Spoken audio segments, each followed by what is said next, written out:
Konnichiwa Minna, c'est Kazu. Alors avant de commencer cette vidéo, je tiens à préciser que n'étant pas bouddhiste moi-même, toutes les informations que je vais vous communiquer en fait sont le fruit de recherches sur le sujet et ça reflète pas du tout ce que je pense parce que je pense rien, parce que enfin voilà, bref.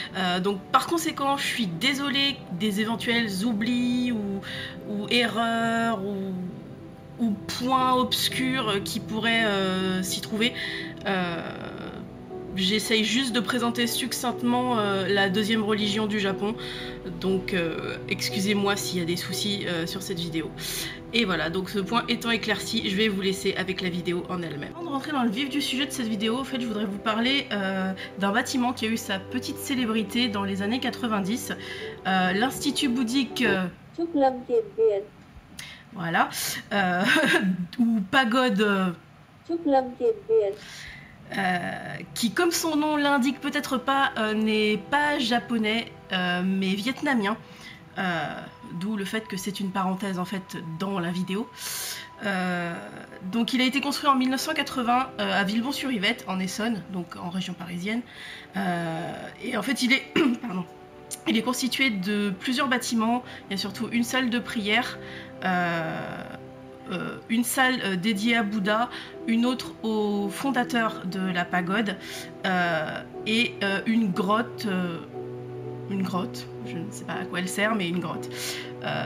Donc en fait, vous pouvez visiter cet institut. Faut juste prendre rendez-vous et apparemment le truc sympa d'après ce que j'ai compris c'est qu'à la fin de la visite vous pouvez boire une tasse de thé avec un des moines, donc moi je trouve que c'est plutôt sympa. La visite est totalement gratuite, hein, c'est juste qu'il faut prendre rendez-vous, donc voilà, donc je referme la parenthèse pour rentrer dans le vif du sujet. Donc le bouddhisme est selon le point de vue en fait ou une religion ou une philosophie, ou les deux, et ses origines sont en Inde en fait. Voilà.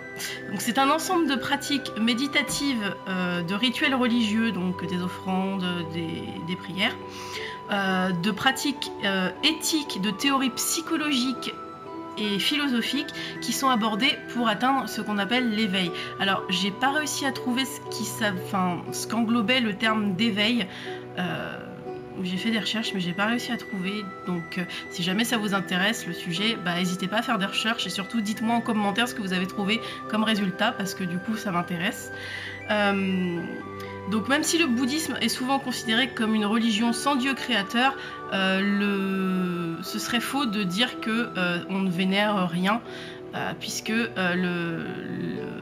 on vénère surtout le Bouddha principal, oui, parce qu'en fait on dit Bouddha comme s'il était tout seul, mais en fait non, il y en a eu plusieurs, c'est juste que c'est lui le plus connu, donc la fameuse effigie qu'on voit partout, tout ça, bah, c'est le plus connu en fait.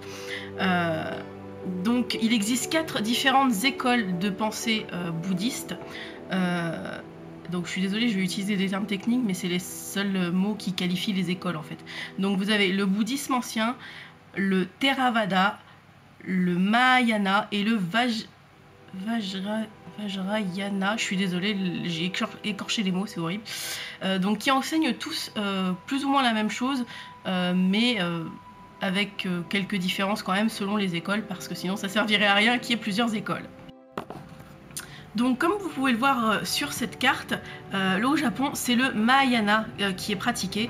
C'est donc de lui que je vais brièvement vous parler, enfin aussi brièvement que je peux. Donc Mahayana en fait c'est un terme sanskrit, donc sanskrit c'est l'ancienne langue hindoue, qui signifie grand véhicule. Bon, on va pas s'éterniser sur cette traduction. Donc le bouddhisme Mahayana apparaît vers le début de l'ère chrétienne, et il se répand en Chine avant de se diffuser dans le reste de l'extrême-orient.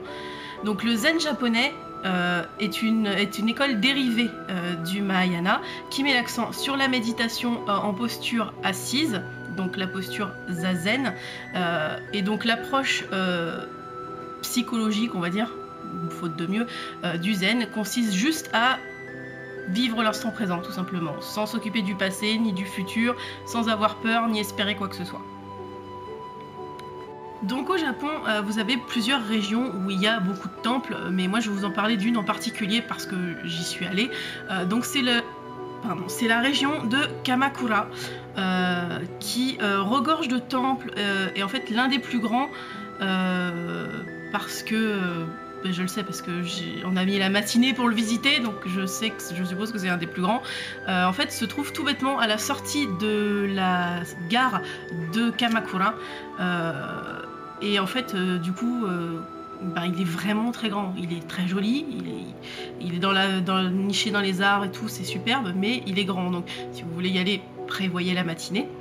Et vous pouvez également dans la ville de Ase trouver le Bouddha géant, que j'ai personnellement pas trouvé si géant que ça, mais qui est le Bouddha géant, donc que vous pouvez trouver dans la ville de Ase. Donc un hôtel bouddhiste familial se compose traditionnellement de 7 offrandes qui sont posées sur du tissu rouge, en plus de la fameuse effigie de Bouddha qui peut être une statue, une photo, n'importe quoi. Donc vous avez en général une bougie pour la lumière de la connaissance. Vous avez un bol d'eau pour apaiser la soif produite par les passions. Vous avez un bol de riz pour la vie qui permet d'atteindre l'éveil, donc le fameux l'éveil dont je vous parlais, dont j'ai pas trouvé de quoi il s'agissait. Une coupe de fruits pour célébrer cette même vie, des fleurs pour l'éveil de l'esprit, un coquillage pour l'honneur et des bâtons d'encens pour le développement du non-attachement. Alors, tout ça, c'est très abstrait. Bah oui, forcément, on parle d'une religion, donc c'est abstrait, c'est obligé.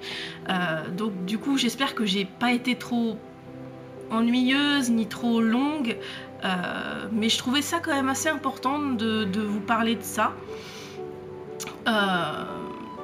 Et puis du coup, voilà, je trouvais ça assez important, donc du coup, c'est maintenant chose faite. J'espère que cette vidéo vous aura plu. N'hésitez pas à vous abonner à vous abonner à la chaîne et à cliquer sur la cloche de notification pour ne pas louper les prochaines vidéos. Et moi, je vous dis à la prochaine. Ciao, ciao!